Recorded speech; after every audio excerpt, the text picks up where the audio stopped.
Você está no Varejo Cast.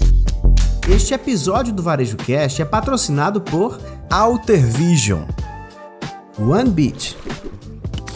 Olá, amigos do Varejo, tudo bem? Você já sabe, toda quarta-feira é o novo dia do Varejo Cast para você. Também nova data aqui. Estou diretamente eu, Caio Camargo, aqui da filial aqui do Varejo Cast em São Paulo e da nossa filial em Natal, onde foi criado o Varejo Cast. Frederico Alecrim, tudo bem, doutor? Como é que vai, Doc? Tudo massa, meu amigo Caio Camargo. Feliz demais aí com essa nossa conexão semanal, né, para gravar o nosso Varejo Cast, que agora, né, Caio já falou, mas é sempre bom repetir.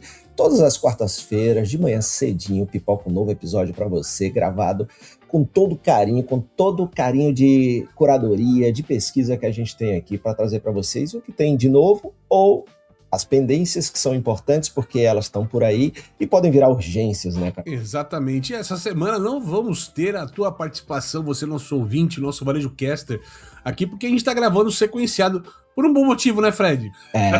Caio Camargo está saindo de férias, então você ouvindo aí a gente na quarta-feira, pensa que ele tá tomando um bom vinho em algum lugar da América do Sul. Lá pros lados da Argentina e tal, mas isso é o papo, ponto. Conversa. Enquanto vocês aqui, nosso ouvinte, estiver escutando esse episódio na quarta-feira, eu já tô quase voltando pra casa, é fato, é férias rápidas, né, mas só pra curtir um pouquinho.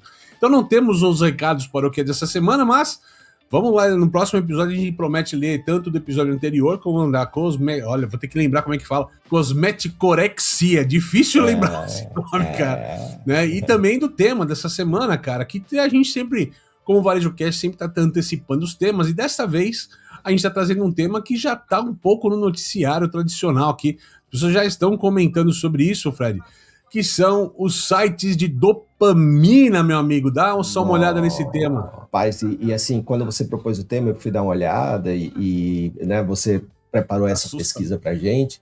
É assustador. Como é, né? Eu acho que a gente está trazendo 2 episódios assim muito provocadores, né, Caio? Pra gente ver que tipo de ser humano nós estamos nos tornando enquanto construímos alguma coisa, né, meu amigo? Esse é um tema que tá rodando ali a internet, tem bastante gente comentando em redes como Instagram, TikTok, já saiu coisa na Exame também, algumas pautas, né? Mas os sites de dopamina, vamos usar assim, os dopamine sites, né, cara? Mostra que em muitos casos o consumidor não busca apenas ter o produto, ele quer o ritual da compra, cara.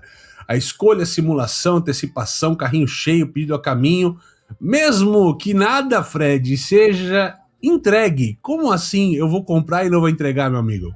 Cara, olha que louco, né? Então quer dizer que a dopamina não está no comprar, está no processo de compra. E aí alguém descobriu isso e viu que isso pode dar um negócio. Ou seja, posso vender a sensação de compra sem você ter que tirar o dinheiro da carteira ou fazer uma aproximação com o seu celular, é isso mesmo? Cara, e é uma loucura você parar pra pensar, né? A gente tava falando no backstage aqui, a gente já trouxe esse tema falando das lojas com dopamina, das pessoas da era do cansaço, né? A gente tá falando, já saiu matérias que falam que a geração Z é a geração que tá voltando a descobrir a loja física, o shopping center, porque não teve o ritual dessa compra, então para eles experienciar isso hoje é valioso para eles. E aí o ritual de compra, cara, olha só, sendo que há 1 mês ou 2 meses atrás a gente falava de GO, de a internet, da inteligência artificial comprar aí no teu lugar, né? Olha como o mundo gira muito rápido e para caminhos distintos, né? Totalmente opostos. Estamos falando agora de, tecnicamente falando, as pessoas estão viciadas no processo, no ato de comprar, meu amigo, e não é aquele tipo de pessoa que chega toda semana um pacotinho da Shopee ou da Shein em casa, né? E olha que curioso isso, porque muita gente que tem essa necessidade dopamínica, vamos dizer assim, ela vê e sabendo que não precisa comprar para ter a sensação, pode ser que isso afete alguns negócios, né? Ou seja, e vai afetar alguns negócios sem melhorar a condição do ser humano que continua com a mesma dependência, né? Então tem um lance que é o consumidor está buscando microalívios emocionais, ou seja, pequenas recompensas no digital, tendo aquela sensação de controle em meio à ansiedade, em meio ao burnout, em meio à pressão financeira e excesso de estímulos. Pelo menos isso não gera uma outra pressão que é a pressão financeira, né? Mas mesmo assim não é uma boa saída no meu ponto de vista. Eu já ouvi falar, tem o banco virtual também, vai ter os bancos virtuais ali nessa história, que a pessoa finge que tem dinheiro, né, cara? No banco imobiliário, não já tinha isso? Era o banco imobiliário? nisso ela ganhou força lá na Coreia do Sul, começou esse hype via Coreia do Sul entre jovens, com sites que simulam delivery, compras online, até mesmo pausas para fumar, sem transação real, sem entrega, sem consumo físico. O exemplo mais citado aqui, segundo as nossas pesquisas aqui, é o Food Never Comes, ou seja, a comida nunca chega, né? Tradução literal, Senhora. que imita um app de delivery, permite escolher itens, colocar no carrinho e acompanhar o entregador fictício no mapa, cara. Dá uma olhada na loucura, cara, o que tá acontecendo com a gente. Eu só tenho uma coisa pra dizer, meu Deus. E aí, a gente tá falando, né, não é mais uma curiosidade bizarra, como a gente falou aqui no começo, o Fred bem trouxe, né? Não é uma curiosidade bizarra na internet, a gente tá falando de comportamento, sintoma de comportamento, né, cara? Algo que tá drasticamente mudando como as pessoas compram, o que elas fazem, talvez até a falta de dinheiro virtual real, né? A pessoa corre para um site desse para simular a compra, porque não tem o dinheiro para comprar, mas quer simular o hábito de comprar. Sei lá o que passa na cabeça do pessoal, né, Fred? Tô olhando aqui, viu, Caio? Você falou Food Dopamine Kitchen, a cozinha da dopamina. Pô, tem uma coisa boa, né? No Food Never Comes, quando você faz o pedido, tem uma coisa muito boa, né, cara? Você não engorda. Não chega, você não engorda, né? Você não paga, mas você tem aquele nos apoia, né? O support us, né? Ou seja, você dá grana para o site continuar. E claro, né? Depois ele vai ter base, informações de pessoas e tudo. Quando a gente não paga, nada é de graça, que o produto somos nós, né, meu amigo? Olha, se marca fosse inteligente, podia usar até um caminho como esse para entender o consumidor, né? Tem um desejo de comprar sempre esse produto nesse tamanho, desta marca. Dá para até utilizar como pesquisa. Mas para vocês entenderem a nossa audiência, essa plataforma tem lá elementos comuns do que tem, né? Catálogo falso, foto de produtos ou pratos, né, que não vão existir, avaliação, estrela, review, que você pode colocar um review de alguma coisa que você nem recebeu, né, carrinho, simulação de pedido, tracking fictício, como a gente colocou aqui, sensação de que algo que está acontecendo, assim, não precisa de pagamento, não precisa de entrega final, ou seja, é uma loucura. Tem um outro exemplo aqui que a matéria está trazendo também, né, a nossa pesquisa, é o Fag Break, cara, que simula uma pausa para fumar, criando uma sensação de companhia e intervalo social sem o cigarro. Ok? Será que é o pop-up? Ei, vamos fumar um cigarro lá fora? Aquele negócio, olha só, que loucura, meu amigo. Mas tem motivos, né, Fred? A gente levantou que, apesar da nossa brincadeira aqui, tem motivos para que isso aconteça, certo, meu amigo? Exato, né, Caio? E a gente está vendo, né, o motivo disso acontecer, né? São vários motivos. O primeiro é a pressão financeira, a gente falou lá em cima. Muita gente quer consumir, mas não quer ou não pode gastar. Esse é fato. Simularia comprar uma Ferrari, por exemplo. A sensação de comprar uma Ferrari, né? Exatamente. Cansaço emocional, o consumo vira uma forma de pausa mental e cultura do estímulo constante. O cérebro se acostumou a pequenos ciclos de recompensa, né? Também tem ansiedade e solidão. Alguns usuários relatam conforto ao perceber que outras pessoas estão na mesma sala virtual, mesmo sem uma interação profunda, né? Então, é o fenômeno da busca por conexão leve, sem o peso de uma relação presencial. Isso acontece muito na Coreia, no Japão, né? A gente vê muito isso, né? Compra como entretenimento, né, cara? Esse que é o fato. Tudo bem, é divertido passear no shopping, é divertido comprar, realmente, né, as pessoas usam isso como uma válvula de escape, de estresse, comprar alguma coisinha, um livro, um doce, tanto faz, né? A gente gosta disso, de alguma forma realmente libera dopamina. Agora, até pela essa febre das pequenas compras, né? Principalmente com o marketplace, tem gente comprando pequenas coisas o tempo todo. Aqui em casa eu moro no apartamento, meus pais moram em casa, estão menos disponíveis em casa. Toda semana chega uma comprinha nova da minha mãe aqui em casa, sabe? Aqui, sempre chega aqui, porque é um pouco desse hábito da compra. É divertido comprar, as pessoas acabam comprando com pequenas coisas. E acho que os insights que a gente começa a pensar, né? O funil virou produto, né, meu amigo? É isso mesmo? É isso aí, né? Agora o funil é o próprio produto, né? Antes você tinha que passar por todo, né, aquele funil até chegar ao produto. Agora o próprio produto se torna um funil. Antes o varejo olhava navegação, busca, comparação e carrinho antes até da etapa de venda. E o site Dopamina mostra outra coisa, né, cara? Mostra que para a parte dos consumidores a navegação já é a experiência. O adicionar o carrinho começa a ser menos intenção de compra e mais expressão de desejo, né, cara? E aí o pessoal fala, no site tradicional, o carrinho abandonado nem sempre é falha, né? Às vezes é uso recreativo do varejo. Muita gente fala de taxa de abandono de carrinho, mas às vezes abandono de carrinho é isso. O cara foi lá, queria brincar, simular compra. Por exemplo, a gente já fez isso nas nossas experiências aqui de tecnologia e tudo mais, de pegar um provador virtual, né? Então você vai e testa um produto virtualmente, mas não fecha a compra daquele produto porque você queria testar o provador virtual, por exemplo. Seja de roupa, seja de óculos, seja de alguma coisa. Então, às vezes é um processo da pessoa estar entendendo tecnologia, tá passeando ali pela compra, sabendo quais opções que você oferta num digital, né? Então, mas se a gente olhava isso só como uma questão de pesquisa, a gente começa a olhar isso como uma questão de entretenimento também, certo, meu amigo? Certo, e aí tem também a questão da lista de compras, de lista de desejos, né? Wishlist, né? Aquilo que a gente já faz também, né? Nos marketplaces da vida, né? Salvar o produto, acompanhar o preço, simular a compra, mas não comprar, né? Mas não comprar. São comportamentos que têm um valor emocional mesmo sem ter uma conversão imediata, né? É a mesma coisa da gente no supermercado, imagina, você vai, bota um monte de coisa no carrinho, chega lá e diz, não, vou levar nada, e deixa o carrinho lá cheio de coisa e vai embora, né, cara? E todo mundo já fez isso pelo impulso alguma vez, né, cara? Até, eu não vou comprar nada, começa a colocar, não vou passar na compra, não vou fechar a compra e tal.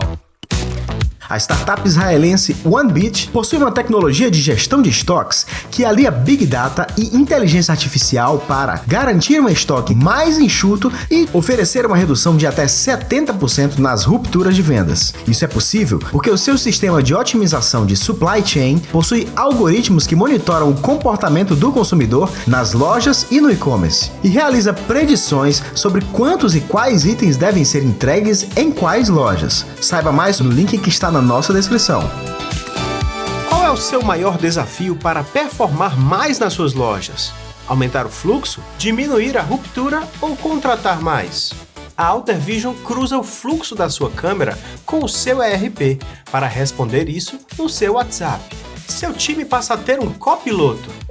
Oi, Ana. Faça mais 5 atendimentos hoje para bater a meta. Una-se às mais de 6.000 lojas que já usam a Alter Vision.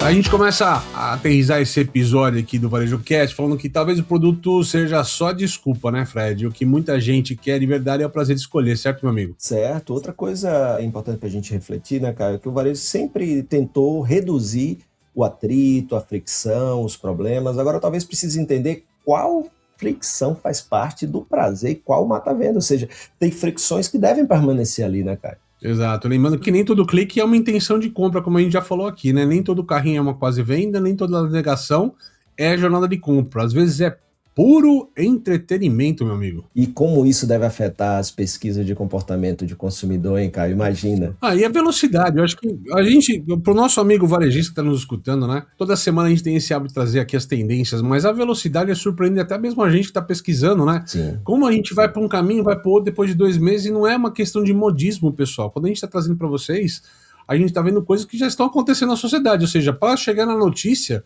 ele já virou, né, massa crítica comum da sociedade, né, cara? Já virou uma temática de pesquisa, né? E o e-commerce que tratou o consumidor como alguém racional, tentando chegar no checkout, né?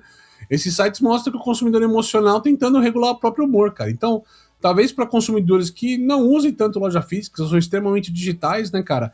A válvula de escape é no digital, é uma compra como a gente gosta de passear no shopping, mas passear no e-commerce, olha só. E olha que interessante, Caio, mais um ponto aí. A loja física já sabia disso.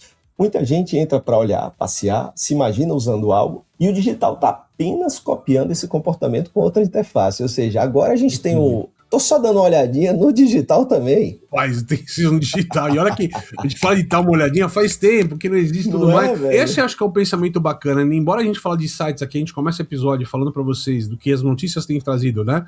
Falando de sites que estão criados exatamente para este fim, fica uma reflexão para você que tem um .com.br, que você tem o site da tua empresa, não é uma questão só de marketplace, né?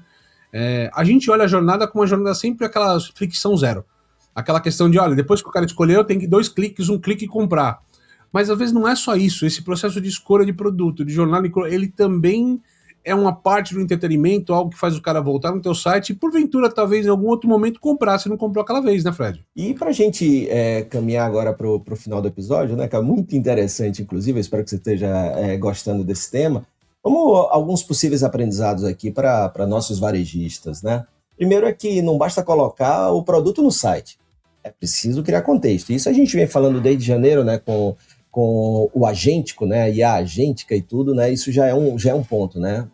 Exato como a gente já trouxe aqui, falando para vocês, acho que pelo menos já rolou uns 4 ou 5 episódios esse ano só sobre esse tema, mas que descrição técnica vem de pouco desejo. História, uso, ocasião, comparação, recomendação, vem nem melhor. E só um ponto importante, pessoal, a gente falava isso no contexto da IA buscar o produto para o cliente. Nós estamos falando ainda das pessoas que querem navegar o site.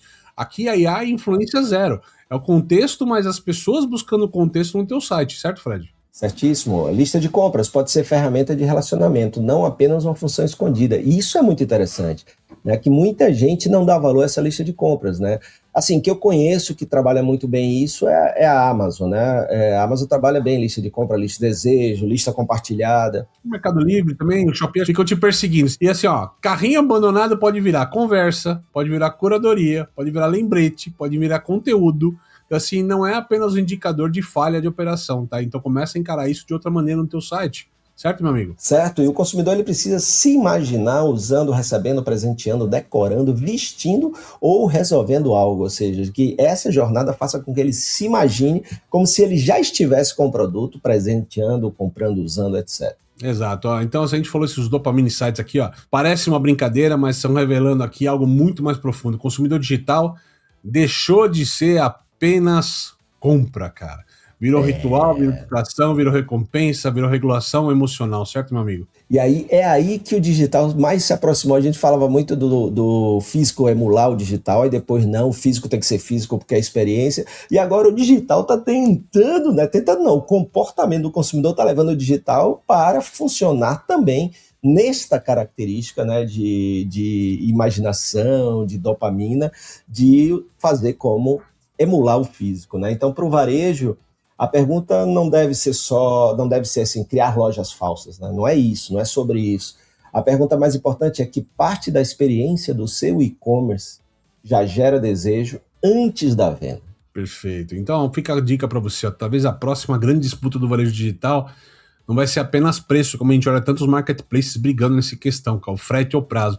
Seja por quem entende melhor o prazer de escolher. Talvez o teu papel no teu marketplace ainda é vender por preço, é vender como você tem vendido, mas quando você tem .com.br, quando você tem o teu .com ali próprio, domínio próprio, tá na hora de pensar um outro tipo de estratégia para garfar a fidelidade desse consumidor, certo, doutor? Cara, a gente termina com essa reflexão do que você trouxe agora, Varejo Caster, ouve aí. Talvez o próximo passo do digital seja criar uma experiência atrativa, prazerosa de escolha, não é de compra, né? Nós estamos num passo antes, né? Ou seja, fazer a escolha ser algo que a pessoa goste de fazer, porque aí, claro, ela fazendo muito esse processo de escolha e gostando desse processo de escolha, tende a escolher mais, e depois isso pode se converter, né, em reputação, em confiança e em negócios também, né, Caio? É isso aí, esperemos que desta forma a gente tenha liberado alguma dopamina para você enquanto você escuta esse Varejo Cast aqui. Seja na esteira, seja correndo no parque, seja no carro, seja lavando louça, que os que nos escutam lavando Elizabeth, louça. Grande Elizabeth. Escute, a gente já teve aqui o Varejo Cast proteico, agora a gente tem o Varejo Cast dopamínico, meu amigo. Qual será o próximo episódio? Olha, eu tenho uma dica, mas vai ficar pra frente, que é o de fibras, rico em fibras, mas a gente vai falar isso depois. Vai ser o Varejo Cast fibroso. Então, até a próxima quarta-feira com mais um episódio do Varejo Cast. É isso aí, até mais. Valeu, turma. Até a próxima semana.